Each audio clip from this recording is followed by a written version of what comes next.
ఇది కర్రపెత్తనమేమయా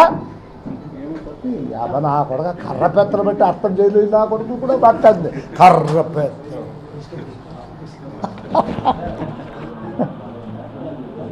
కర్రపెత్తను సహించవు, తాడ్పత్రిని సహించవు. తాడ్పత్రి సహించగలనా?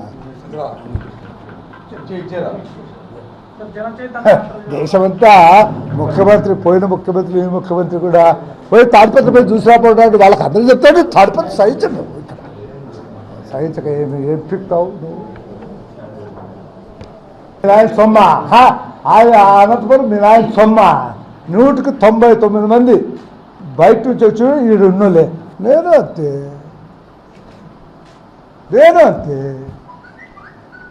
మీ నాయన సొమ్మేం రా అనంతపురము, మీ అబ్బ సొమ్మ.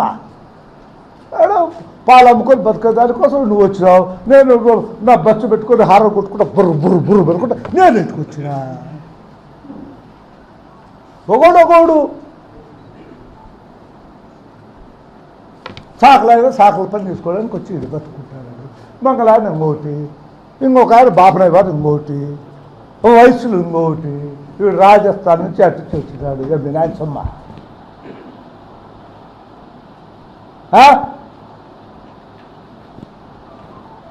ఒక 2 ఎనుగులు పెట్టుకొని బతుకోవడానికి వచ్చినావు, బతుకుంటాడు. మా నాయన కంటే ఏమన్నా పోయిందా? నాకేం నేను బతుకోవడానికి బొర్ర బొర్ర బొస్సు అని హారని కొట్టుకుంటా నేను వచ్చినట్టు.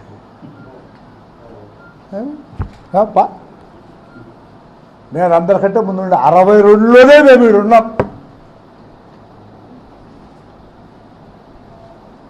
62లోనే మా ఫాదర్ జిల్లా పరిషత్ చైర్మన్ అయితేనే ఇక్కడున్నాం. ఏంటో మళ్ళీ బతుకోవడానికి తాడిపత్రి పోయినాము.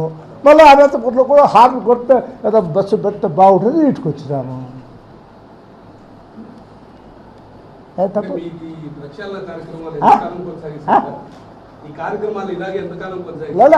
నాకు ఏదో అనంతపురం అంత నీట్గా ఉంది, బాగుంది అనిపించాలి. అది కేవలం నా ఒక్కంతో అయ్యేటువంటి కార్యక్రమం. ఎవరో గంట కట్టాలి కాబట్టి నేను గంట కడుతున్నాను. కానీ వంతి అనంతపురం ప్రజలు చాలా మంచివాడు. నేను తిరిగి చూశాను, మాట్లాడి చూశాను. అక్కర్లో కూడా అది లేదు. ఎందుకు చేస్తా అనేది లేదు అన్న తొందరగా చేయని వాళ్ళే ఉంటారు. ముఖ్యమంత్రి దగ్గర పోయి 70 కోట్ల రూపాయలు అనంతపురం కోసం తీసుకొచ్చారు. అది కర్రపెత్తలు పెడితే అనుకో, నీ నా కొడుకు నాదే పోయింది. కర్రపెత్తలు పెట్టే అను.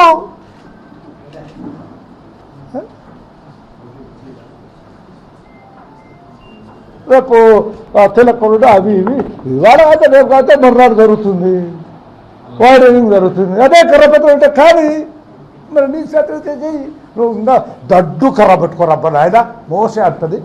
ఆ భీముని గద పట్టుకొని రాపు మేము వద్దట్టునే చేయాల్సిందే కదా. చేస్తారు ఇంట్రెస్ట్ ఉన్న వాళ్ళందరూ చేస్తారు. చేయాలా, పార్టీ ఇచ్చిన మేరకు చేయాలా. ఇది కూడా దాంట్లో ఒక బాగా అనుకుంటే కూడా నాకే వాళ్ళు